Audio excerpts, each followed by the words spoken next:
जीवन का उद्देश्य क्या है, इसको थोड़ा विस्तृत करके बताएं महाराज जी। मेरे जीवन का उद्देश्य है समाज की सेवा। मेरा उद्देश्य यही है कि मैं हर क्षण समाज के बारे में यही सोचता हूँ कि गौरी गोपाल आश्रम से कोई भी कभी भूखा ना जाए। हर समय 24 घंटे यहाँ भोजन चलता है। मेरा उद्देश्य है कि कोई भूखा ना जाए और इसी सेवा का कार्य करते करते जीवन कार्य मेरा पूरा हो। यहाँ कोई माँ आ जाए तो यहाँ से उसे वापस ना जाना पड़े। बेटा अपनी मर्जी से ले जाए वो अलग विषय है कि राजी मर्जी से कि चलो हृदय परिवर्तित हो गया कि अब मैं सेवा करूँगा, वरना यहाँ बेटों की सताई तो माताएं आती हैं, बेटियों की सताई यदि यहाँ भी नहीं रखा जाएगा तो बेचारी वो माएँ फिर कहाँ जाएंगी, भीख मांगने के लिए मजबूर हो जाएंगी, दर दर की ठोकर खाने के लिए मजबूर हो जाएंगी। तो मेरा उद्देश्य है कि आश्रय कोई भी आ जाए गौरी गोपाल, सबको रहने की व्यवस्था हो जाए, खाने को रोटी मिल जाए। मेरे जीवन का यही लक्ष्य है। अभी मेरे मन में एक विचार आया कि मैं एक स्कूल भी बनाऊं, कक्षा 1 से लेकर 12वीं तक बच्चों को पढ़ाऊं लिखाऊं। केवल जो सरकारी सिलेबस है वो तो है, साथ में संस्कार, शिक्षा के साथ संस्कार, यही मेरा उद्देश्य है कि मैं जब तक जीऊँ सेवा करूं, माताओं की, भक्तों की, साधु की, गाय की, शिक्षा का दान, यही मेरा जीवन का उद्देश्य है और मैं यही करता हूं। मेरा कोई दूसरा लक्ष्य ही नहीं है सेवा के अतिरिक्त। बहुत सुंदर महाराज जी। महाराज जी, आज की एक बड़ी विकट समस्या है, माता पिता बच्चों के साथ नहीं रहना चाहते और बच्चे माता पिता के साथ नहीं रहना चाहते। ऐसे में माता पिता के लिए क्या व्यवस्था हो सकती है? क्या सभी माता पिता को वृद्धाश्रम में डाला जा सकता है, रखा जा सकता है, या कोई और ऐसी व्यवस्था आपके मन में चल रही है? देखो, माँ बाप को वृद्धाश्रम में भेजना ये समाधान नहीं है। किसी युग में माँ बाप को वृद्धाश्रम नहीं भेजा गया, कलयुग में ही वृद्धाश्रम भेजे जा रहे हैं। अब क्या कर सकते हैं कि वृद्धाश्रम ना हो और वृद्ध माएँ वृद्ध पिता सुखी हो जाएं।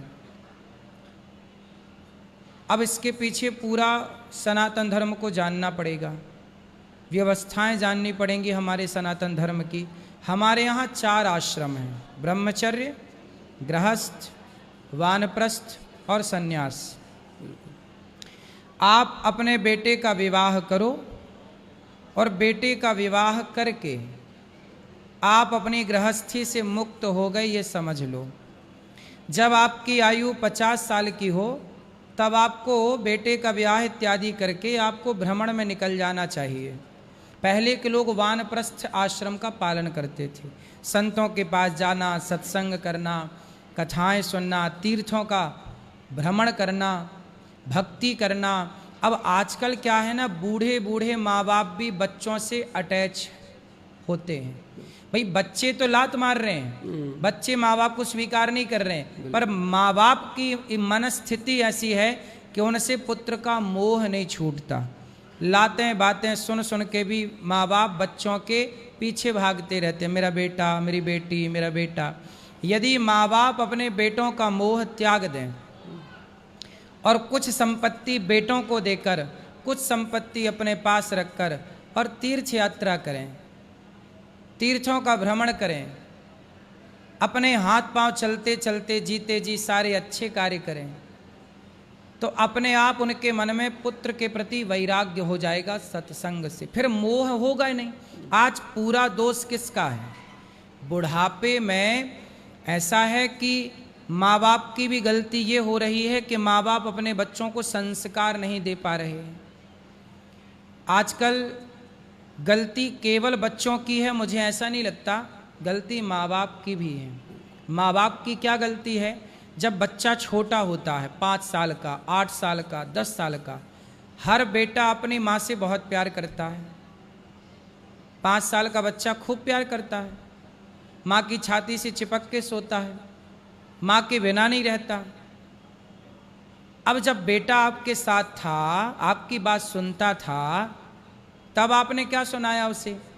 कुछ नहीं, ना गीता सुनाई, ना रामायण सुनाई, ना धर्म की बातें की। तब तो आप मोबाइल पकड़ाते रहे कि तू मोबाइल खेल, मैं काम कर लूँ।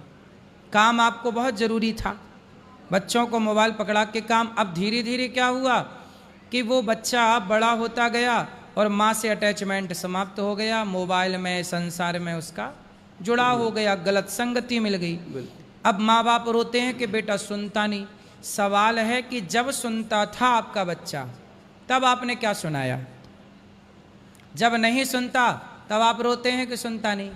भाई बेटा आपकी नहीं सुनता, क्यों नहीं सुनता? बंदर तो मदारी की सुनता है, बंदर तो एक जानवर है, लेकिन मदारी ने उसे इस तरह ट्रेंड किया होता है कि बंदर बंदर होके भी मदारी की बात सुनता है, इशारा समझता है। यदि बंदर को वश में किया जा सकता है तो बच्चों को वश में नहीं किया जा सकता है।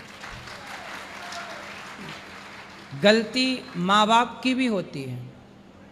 माँ बाप समय नहीं देते बच्चों को, माँ बाप बच्चों को इग्नोर करने लगते हैं एक टाइम बाद कि तू मोबाइल चला, तो यहाँ रह। और माँ बाप भी अलग स्वतंत्र होना चाहते हैं, बच्चे भी स्वतंत्र होना चाहते हैं। कुल मिलाकर के यदि माँ बाप जीजाबाई ने अपने बच्चे शिवाजी को बचपन खेल खेल में ही ना योग्य बना दिया। माता कुंती के पास भी तो 5 बच्चे थे, 5 पांडव। उस समय उनका पति मर चुका, जेठ का साथ सपोर्ट नहीं, भीख मांग मांग कर माता कुंती ने पांडवों को पाला है और योग्य बनाया है। माँ ने अपने बच्चों को योग्य बनाया। आज आपका बेटा कितना योग्य है? इतना योग्य है कि बेटा आपके ही पाँव नहीं छूता। आजकल के बच्चे अपने माँ बाप के पाँव नहीं छूते, घुटने छूते हैं। क्यों? और माँ हंसती है बेटा देखो ऐसा है। जब वो पाँव नहीं छूता तो आप 4 थप्पड़ क्यों नहीं मारती हो? क्यों नहीं सिखाया आपने उसे? कोई मेहमान आए तो उसे प्रणाम करना नहीं सिखाया। कोई मेहमान आया तो आपने, आज जवान लड़कों से कहो कि जरा मेहमान आए हैं भोजन परोस दो। बच्चों को भोजन परोसना नहीं आता, उनको खड़े खड़े उनको रोटी परोसनी नहीं आती कि लेफ्ट हाथ से परोसें कि राइट हाथ से परोसें। इतना तो अक्ल नहीं है। ये गलतियाँ किसकी हैं? ये बच्चों की गलतियाँ हैं, बच्चों की रत्ती भर गलती नहीं। तुम माँ बाप जब धृतराष्ट्र गांधारी बन जाओगे तो बेटा तो दुर्योधन हो ही जाएगा।